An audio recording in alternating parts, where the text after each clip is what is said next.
Oh my gosh, it feels so good to be back. Welcome to another episode of Simply Nerdy. I'm your host, Steven. I'm joined today by David and Lisa, and we are going to talk about Gamescom because it's been going on the last few days.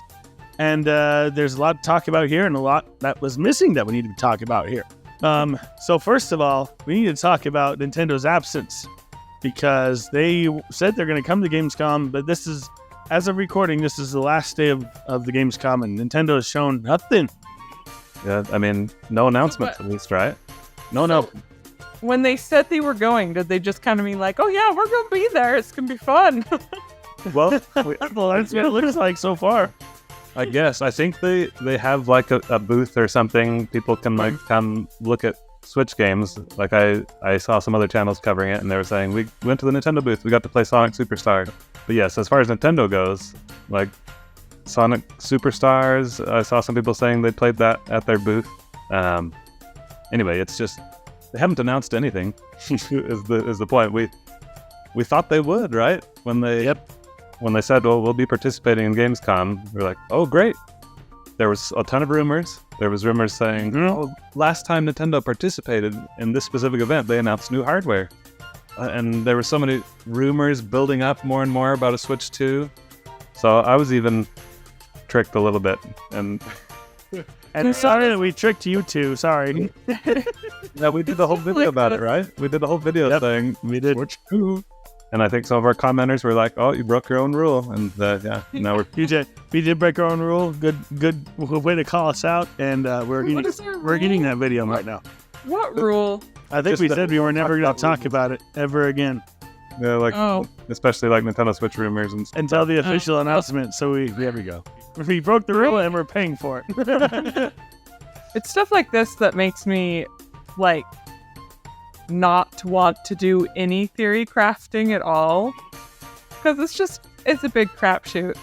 But yeah, so I mean, Gamescom is basically over today, right? As the over today, time recording, and there weren't even game announcements from Nintendo. So hardware, is completely MIA. Game announcements, as far as I know, nothing. So yeah, we're kind of. I keep like when I go to the place I try not to go, which is the news tab on my phone. It has a special screen for the news, and I hate it over there, but I still go over there. And I keep seeing headlines that are like, "Oh, Nintendo is gonna wait for the Switch 2 to release a second Mario Odyssey," or something weird like that, Wouldn't surprise me. So I'm like, I keep seeing more and more rumors of stuff, and I'm like, well, is this because people expect that something has to be happening, or because there is something happening and so rumors are happening? Yeah, I still think that there's a lot of signs that the Switch is winding down, right? Mm-hmm. Yep. But it's one of those things where like Nintendo will announce it whenever they feel like it, and Nintendo is Nintendo. They're pulling out their Nintendo card right now. Yeah, and so it wasn't. They're going to shadow drop the Switch too. Yeah, you heard it here first. Let's go. I know that there's more rumors saying that it's going to launch in 2024. I know. Sorry, maybe they're quarter 4 for holiday. Oh, maybe they've decided they like to do the under promise over deliver type thing. They're like, this thing is released today. yeah. What? I don't learn how to do that. I don't think they'll literally shadow drop hardware, but I think the announcement's going to come out of nowhere. Like it's just. I do too. That's their new thing, right? That's how they did it with the Switch, right? They're like, tune in tomorrow for a trailer on our new hardware. What the crap? And everyone was like, I remember. Yeah, we all woke up super early, watched the trailer, freaked out. Yeah, it was great. I think something similar will happen here. Yeah, I think so too. At this point. But the other signs, just as a reminder of like why we even talked about like this may be happening in the first place, is Nintendo has told other developers like wait to release your next sequel or whatever on another hardware. Like who was the one recently that we were told that they the one I knew good about game. The one I knew about was Ubisoft with Mario plus Rabbids. They were. Oh yeah, the Sparks of Hope. What announcements from Gamescom, if any, are you all excited about? That's a good question, since I had Nintendo didn't say anything, so I had to look at other options. I've got one that I think you guys will enjoy. What? Mine was Sonic Superstars Gamescom trailer, where they revealed that you'll have 4-player co-op on that thing. Which is awesome. Local or local? And I think it's I'm not sure. Let me see. Can you also Is it also on online? Nintendo Switch Online? That'd be cool. I don't know if you can. It would be nice. I have to say, I'm fairly excited for Sonic Superstars. It looks so good. I'll need to go look it up. It's like Sonic Mania, but in 3D. Sonic Mania was like the fairly recent 2D Sonic that was like retro inspired, but everybody loved it. Like I thought it was great. Loved it. Yeah. And also they announced a new battle mode too. In the game too. Mode though. Oh crap. That's I don't know how I feel about that, but damn, take it. I think it's one where it looks really fans. cute, actually. Yeah, Sonic fans looks really good. Sonic fans in general seem pretty happy with it. Mm-hmm. So It looks great. I can't wait. I'll be getting that day one, I think. Another one I'm excited for, it's coming out on Game Pass, is Xbox Game Pass, is Forza Motorsport. I've recently gotten into the car simulator phase of my life, I suppose. After the Gran Turismo movie, if you haven't seen it, oh my gosh, it's amazing. Go to the theater, see it in the D-Box. And a plug. After seeing that movie, I bought the game. I bought the game. I played the game. Played the game? I've played the game. It's amazing. I'm not good at it. I'm terrible at it. But this is Microsoft's own car simulator that's been around for a while. I've never played it much, but I do want to see the differences between Forza Motorsport and Gran Turismo and how they differ and if one's better than the other and why. So I'm going to be playing that with Steve down in Texas sometime this holiday while I'm down there for Christmas. And I'll bring my Xbox down there. I'll let you know what he says. We'll do another episode where we compare the two and see which one is the better car simulator. But Gran Turismo seems to be taking the pie. So anyway, that's why I'm interested in this one. And then the last game that I guess there's two others, sorry for me. One of them was Starfield. I don't know if any of you have been watching the Starfield announcements or anything that they've announced so far on that game, but it's looking really good. And I will definitely be playing that day one on Xbox Game Pass just to try it out. I'm not really, I'm kind of nervous it's going to be another, I'm afraid it's going to be like No Man's Sky where it's not very polished at launch, but we'll see. But it looks like it's going to be promising enough where that's not going to be the case. But I'm excited to give it a try. It looks solid. Starfield one that's one that has a ton of hype, and it's made by the studio that did Skyrim, so it's basically going to be Skyrim in space, right? Yeah. It's been a long time since Skyrim, and people are excited to see what Bethesda's going to do next.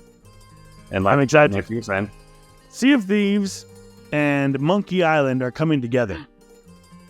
And it looks fun. And I have not played Sea of Thieves. I'm interested now. You got it. And they've already started wave 1. They have 3 phases. First phase has already launched. It's been live for a while. They just announced what wave 2 is going to look like and wave 3. But supposedly the first wave is just to get you familiar with the Sea of Thieves people, familiar with how Monkey Island works and how it's a puzzle-solving game. And they're bringing puzzle-solving aspects into the Sea of Thieves to make this work, and they're experimenting with it, kind of introducing people with the Manor Island. I forgot what it's called. Is it called Manor Island? Melee Island. So yeah, they start on Melee Island, and then from there, this new DLC, they are going to go to, but basically, they go to another island to find Guybrush, because something's happened to him. And then, in the third round, you're going to team up with Guybrush and go face LeChuck on Monkey Island. Nice. But I forgot what the middle island was. I have to say that, I haven't been at all interested in Sea of Thieves, but as soon as they announced the Monkey Island crossover, I was like, okay, now I'm kind of on board. Yes, the same thing. That's why I'm saying, I'm gonna, as soon as the first of the month happens, because again, I'm I'm weird like that. Whenever the first of the month happens, I'm going to subscribe and I'm going to give it a shot. I'm probably also going to give it a shot. Is it a point and click or is Sea of Thieves? Is it So Sea of Thieves? what's cool is Sea of Thieves is not a point and click, but they are introducing point and click mechanics in their game to give us the nostalgia feeling of playing a Monkey Island game. Ooh, okay. So they're going to, it's like a mixture of both. I don't know how that's going to work, but that's what they're saying. Well, I went to the site to look it up real quick just for a second, and they totally razzed Guybrush, so, it seems Yes, like they this did. is Yes, legit. it looks like he's aged still alive. Well, See. no, but even in the summary, it says Guybrush is now revered as a legendary pirate of unparalleled talent. Clearly, something is very wrong. I can't wait, man. I want to play this so bad. Anyway, it just looks charming. I don't know all the details. I forget which island is in the middle. Sorry, I didn't do my research before we started, but it looks awesome, and I'm so excited for the Sea of Thieves fans. Oh, they're also introducing the insult sword fighting. Yeah, I just saw that. They're bringing in stuff. It looks, guys, this is gonna be great. If you're a Monkey Island fan and you're a fan of pirates, this is just for you. So I'm definitely picking it up on September 1st, and I'm gonna catch up to where you should be for the second You're gonna wave. pick it up a month after it comes out. Either day 1, day 0. Anyway, those are the games that kind of stuck out to me. I was gonna say, Sea of Thieves, I kind of want to just play it just to experience the Monkey Island world in 3D with cool open world 3D graphics or whatever. So it just seems like fun. Absolutely. The game that stood out to me most from Gamescom, sorry to switch tracks, but I remembered what it was called. It's called Crimson Desert.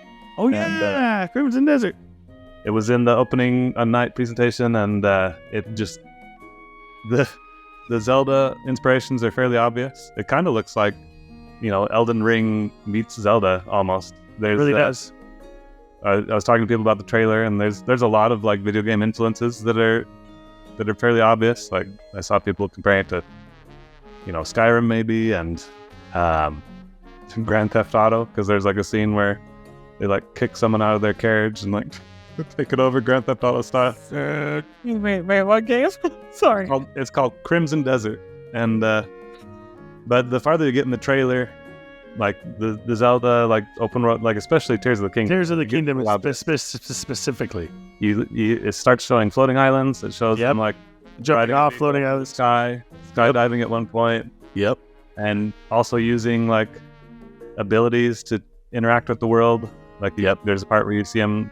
It looks a lot like the runes in Breath of the Wild or something. He's using some abilities that seem similar to that. So it goes back to what Lisa said about taking the good parts of the gem, but not the whole gem, or something. I probably butchered that saying, Lisa. Sorry. You take some of the gems, not the entire crown. That's what it is. It's a crown, not the whole gem. Yes. Yeah. So I'm trying to decide if they took the whole crown on this, or if they took some of the good gems on that crown. What do you think, David? yeah. Wait a minute. You said it's called Crimson Desert? Yes. Is it a Korean company? Because when I played the trailer, it had Hangul. Yes. They made Whoa. They already made a game called Black Desert Online or something like that. Okay. And I guess this is related, but that's an MMO. MMO. Yes. That's hard to say. That's a MMO. Yeah. So they have that, but this is going to be this new one. I think it's based in the same world, but it will be a single player game. Okay. And I don't know, it's something that I don't think it's that close to releasing. So it looks promising to me. It has some time to prove itself that it's not just copying things, but that it can make these cool ideas its own, so It does. And to be honest, I haven't played Red Dead Redemption. But it kind of seems like Red Dead Redemption, but not Western. Yeah, that was the other one people were comparing it to. I forgot to mention that. So, I mean, there's a ton of games where they're you can see the inspirations. And I read this article though that I agree with. It's it's obvious there's a lot of influences for this game, but the Zelda ones are the most obvious. So, I'd be interested to hear what you think once you've had a chance to watch the full trailer. But I'm kind of excited. So it looks really good. It looks really good. Yeah. I'm watching the trailer right now. Yeah, we're gonna wait for Lisa to finish the trailer. The dogs. That's already something we'll say. I saw that. People are gonna say that's better than Tears of the Kingdom because of that, you know. And the dog. I saw that. That was a missed opportunity, Zelda did. Yeah. Obvious. It felt like an obvious thing in the trailer. Like, look at this. He's picking up a dog. He's petting it. That is pretty fun. Yeah. Because they've seen how many people are so angry that you can't pet the dogs. You can feed the dogs. You can't pet the dogs. Yeah. Yeah. Stand by the dogs, and you really love that. Hey, standing by the dog is free. Yeah. So yeah, that's basically it for Gamescom for me though. Like the one I'm most excited about, or looks most promising to me, is Crimson Desert, just because I love both Breath of the Wild and Tears of the Kingdom, and can capture some more of that magic, then I will like it. So I'm excited to get on the seas. I'm excited to drive my Lamborghini, and I'm excited to play Sonic. Yeah. Right, I think I am gonna have to play Crimson Desert. I don't know. Already here first. Looking like some kind of time going on. I know it looks good. It really does look good. it's fun. I'll be watching. I'll be paying attention. Yeah. If it reviews good, I think I'm gonna play it. Yep. But anyway, let us know down in the comments below what you think about Gamescom, what you thought about the announcements, what you're excited for, because maybe there's something we overlooked, and we regrettably did not watch the full presentation every day. So let us know down in the comments below what we missed. And yeah, thank you so much for watching. If you like this, please subscribe. Please give us a like. It always helps us out. And until next time, guys, keep it nerdy.